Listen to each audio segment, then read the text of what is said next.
نبی کی جوتیاں کیسی تھی آج ہم کو یہ بھی پتا ہے. مثلا صحیح بخاری صحیح مسلم کی روایت ہے کان نعل النبی صلی اللہ علیہ وسلم لہو قبالان، اللہ کے نبی صلی اللہ علیہ وسلم کی جوتیوں کے دو فیتے تھے.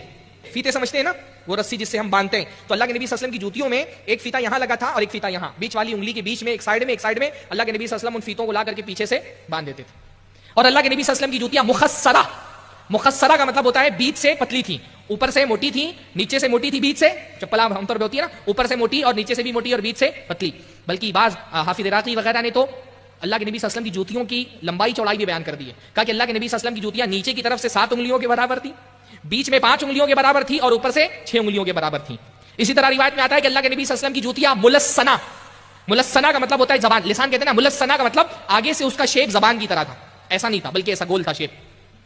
ایک روایت میں آتا ہے اللہ کے نبی صلی اللہ علیہ وسلم کی جوتیں سبتیہ تھیں. سبتیہ کا مطلب اس کو اچھے سے صاف کر دیا گیا تھا، چمڑے سے تھی پر اس پہ کوئی بال کے آثار نہیں تھے. ایک روایت میں آتا ہے اللہ کے نبی صلی اللہ علیہ وسلم کی جوتیاں معقبہ تھیں. معقبہ کا مطلب پیچھے سے سپورٹ لگا ہوا تھا تاکہ پیر سے پیر جوتیوں سے باہر نہ آ جائیں. ایک روایت میں آتا ہے اللہ کے نبی صلی اللہ علیہ وسلم کی جوتیوں کی 2 تہیں تھیں، اونچی تھی اللہ کے نبی صلی اللہ علیہ وسلم کی جوتیاں.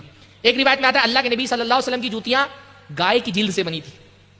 اتنی معلومات ہم کو اللہ کے نبی صلی اللہ علیہ وسلم کی جوتیوں کے بارے میں.